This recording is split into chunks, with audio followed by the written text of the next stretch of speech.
I've seen a sheriff's officer out there a couple of times, but it's like he's talking with them, but nothing is ever cleaned up. And if you come here early in the morning, it really is a secondary homeless shelter. And just because they don't have tents, they have tarps. You know, maybe that's one way of skirting to whatever might be in place.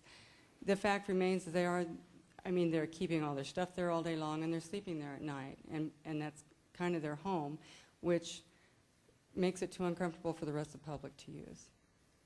Thank you for your comments. We're very cognizant of all of those issues. We have been working for a number of months very closely with the Sheriff's Office as well as County Council, Health and Human Services, Facility Services, recognizing that these are complex, kind of multidisciplinary issues that we're grappling with here. And so, again, what I can say is that we will continue to look for your comments, your input, to hear your concerns so that we can address those in the best way possible. And I'm guessing that at some point in time we'll be making some decisions about whether or not we need to change the rules in terms of how county property can be used, both here as well as down at the domes and some other places where homelessness is not unique to this campus. And so we're trying to be thoughtful and methodical about how we deal with this issue. But also respect that people have rights.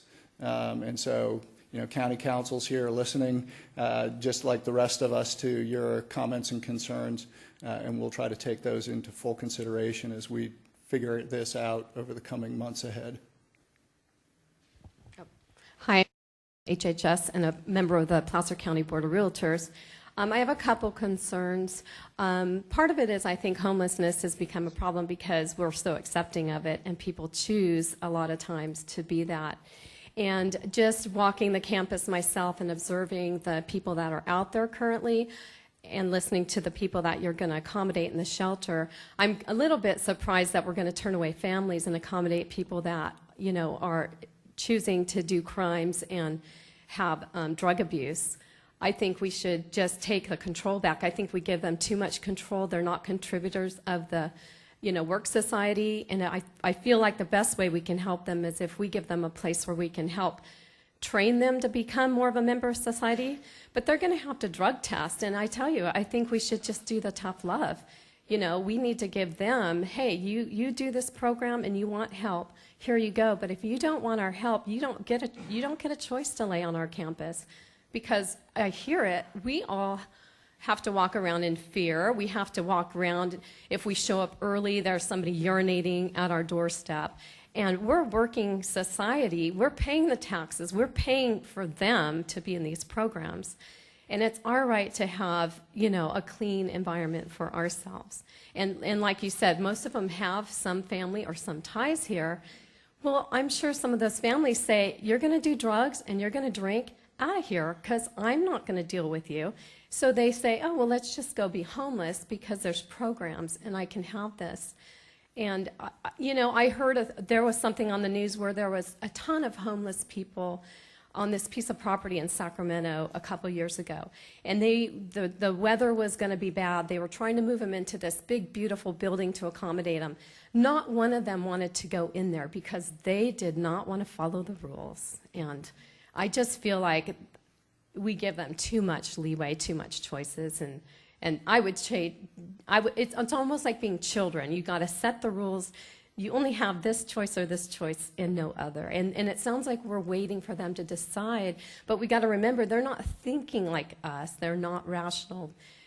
But I feel like if we give them more guidelines of choices, they're going to be forced to make something different than just laying around on the yard and harassing the other people that deserve, a safe community, and to not have to look at that and have feces all over the yard. So anyway, I hope that helps, and thank you. Thank you for that point of view. Let me just assure you that while we're talking here today about this particular facility, there are other homeless services provided elsewhere in the county that are really focused on families and women with children. So even though this is not being set up for that purpose, there are other programs that address that segment of the homeless population. And we've heard similar comments to your own, and appreciate your expressing those. Why don't I go ahead and work in one of the questions so we can start working some of these in from people who weren't able to attend today, and then maybe we can run the mic for folks who are still in the room that are interested in between. How will the county address the loitering that occurs and traffic that comes into our building from time to time to use the public restrooms and or sit in the main lobby during business hours?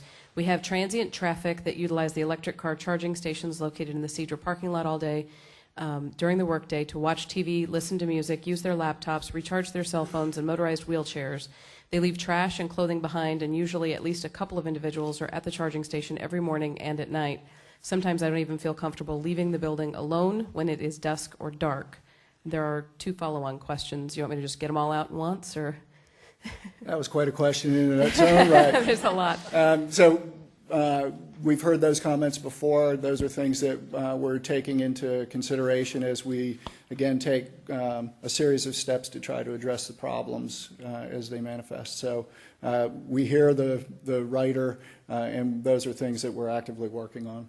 Okay, there's just 2, well, there's a handful of follow-on questions, so let me just get them all out here. How long will the county provide the temporary housing? I think we covered that. Will the county provide programs to assist with integrating the population back into mainstream society, or is this a service that we can provide on a revolving basis? And lastly, how will the county look to those individuals that choose not to utilize the temporary homeless shelter, but would prefer to camp out on the grassy areas and use the bushes as relieving stations on a daily basis? Mm.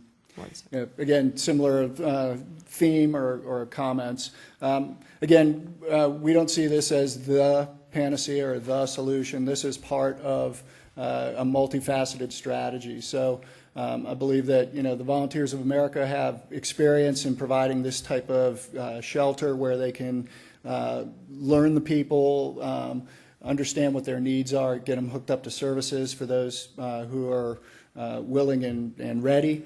And that we've got other issues that we're going to need to address as we go forward. So today we're kind of focused on this, but as some of the other comments allude to, we recognize that this is not in and of itself, that this is part of a larger strategy to address homelessness in Placer County. Just a question on security. Is there any plans on any type of surveillance, not only for this facility, but campus-wide? Just, I mean, in the last year, the amount of car break-ins, catalytic converter thefts, those kind of things. So I'm just wondering, with this facility and also campus-wide, is there any plans on putting any type of security cameras at DeWitt? I'll take that as a suggestion as well as a question, and so that's something that we can talk to facility services about. I don't know honestly offhand how much of that already exists or how much is planned in the foreseeable future, but I appreciate the comment, and we'll follow up on that, and we'll post something on our website in terms of what's determined. So we have another question online that was only briefly touched on, I think, and that is, how can you be sure that there aren't any predators in this group of transients who occupy the lawn at First Street and Bell Road if, as the Sheriff's Office has claimed, you cannot fingerprint them? Well, I don't know about the fingerprint question unless they've actually committed a crime that would require them to be booked in the jail right across the road here. Yeah, I think they're referring to sexual predators, would be my assumption. I mean, the fact of the matter is that there are hundreds of those folks who live in our community, whether they're camping here or living in our neighborhoods. And so there are certain rules and requirements that Volunteers of America are going to have to adhere to. That's part of their site access agreement. It's well spelled out in the board report. So they have their responsibilities. Our Sheriff's Office knows where many of these folks live. We also know some are homeless, some are camping either here or elsewhere in our community. So those folks are being monitored to the best of any of our ability. This is not going to solve that problem for us.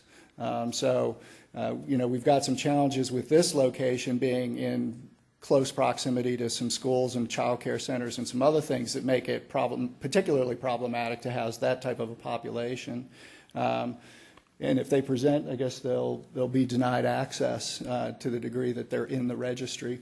But that's again one of these complicated legal issues where we just saw a case handed down by the state Supreme Court last week that is kind of changing the legal environment within which these people have to register and reside. And so that's something that we're, again, very concerned with, and we'll do our best to actively monitor and keep tabs on to the degree we can, realistically. Hi, from HHS admin. Just a quick question. Is there going to be a centralized email or phone extension, like if somebody observes an illegal activity? Or do we just call the non-emergent sheriff's office? I'd encourage you to use your judgment, and if it's a problem, call 911. That's the fastest way to get rapid response.